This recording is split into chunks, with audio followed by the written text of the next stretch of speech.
ओम नमः शिवाय। हेलो दोस्तों, आज के वीडियो में बताऊंगा कि रविवार की व्रत कथा। प्राचीन काल में एक बुढ़िया थी। वह नियमित रूप से रविवार का व्रत करती थी।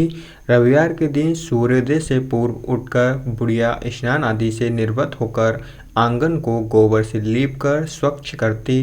तदोपरांत सूर्य भगवान की पूजा करती तथा कथा सुनकर सूर्य भगवान को भोग लगाकर दिन में एक समय भोजन करती। इसी तरह रविवार का व्रत करती। सूर्य भगवान की कृपा से बुढ़िया को किसी प्रकार की कोई चिंता व कष्ट नहीं था। उसका घर धन धान्य से भरा हुआ था। उस बुढ़िया को सुखी देख उसकी पड़ोसन उससे बहुत जलती। बुढ़िया रोजाना पड़ोसन के आंगन में बंधी गाय का गोबर लाती और अपना घर लीपती।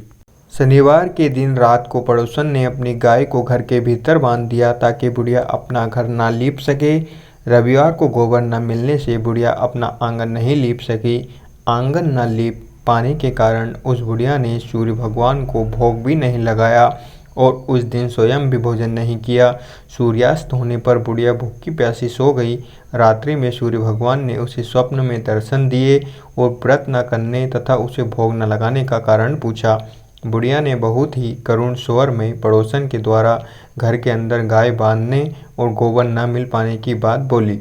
सूर्य भगवान ने अपनी अनन्य भक्त बुढ़िया की परेशानी का कारण जानकर उसके सब दुख दूर करते हुए कहा, हे माता, तुम प्रत्येक रविवार को मेरी पूजा और व्रत करती हो। मैं तुमसे अति प्रसन्न हूँ और तुम्हें ऐसी गाय प्रदान करता हूँ जो तुम्हारे घर आंगन को धन्य धान्य से भर देगी।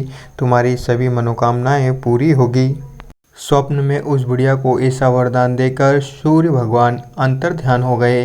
प्रातःकाल सूर्योदय से पूर्व उस बुढ़िया की आंख खुली तो वे अपने घर के आंगन में सुंदर गाय और बछड़े को देखकर हैरान हो गई। गाय को आंगन में बांधकर उसने जल्दी से उसे चारा लाकर खिलाया।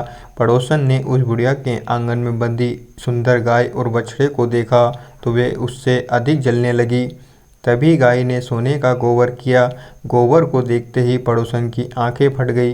पड़ोसन ने उस बुढ़िया को आसपास न पाकर तुरंत उस गोबर को उठाया और अपने घर ले आई तथा अपनी गाय का गोबर वहां रखाई। सोने के गोबर से पड़ोसन की कुछ ही दिनों में धनवान हो गई। गाय प्रतिदिन सूर्योदय से पूर्व सोने का गोबर करती और बुढ़िया के उठने के पहले ही पड़ोसन उस गोबर को उठाकर ले जाती। बहुत दिनों तक बुढ़िया को सोने के गोबर के बारे में कुछ पता ही नहीं चला। बुढ़िया पहले की तरह हर रविवार को भगवान सूर्यदेव का व्रत करती रही और कथा सुनती रही। सूर्य भगवान को जब पड़ोसन की चालाकी का पता चला तो उन्होंने एक दिन तेज आंधी चलाई। आंधी का प्रकोप देखकर बुढ़िया ने अपनी गाय को घर के भीतर बांध दिया। अब पड़ोसन सोने का गोबर ना ले जा सकी। सुबह उठकर बुढ़िया ने सोने का गोबर देखा तो उसे बहुत आश्चर्य हुआ। उस दिन के बाद बुढ़िया गाय को घर के भीतर बांधने लगी। सोने के गोबर से कुछ ही दिनों में वे बुढ़िया बहुत ही धनी हो गई। बुढ़िया के धनी होने से पड़ोसन और बुरी तरह से जल भुनकर राख हो गई। अब की बार उसने अपने पति को नगर के राजा के पास भेजा और बुढ़िया के पास सोने का गोबर देने वाली गाय के बारे में बताया। राजा ने अपने सैनिक भेजकर बुढ़िया की गाय लाने का आदेश दे दिया। सैनिक बुढ़िया के घर पहुँचे। उस समय बुढ़िया सूर्य भगवान को भोग लगाकर स्वयं भोजन ग्रहण करने वाली थी। राजा के सैनिक जबरदस्ती गाय और बछड़े को महल की ओर ले चले।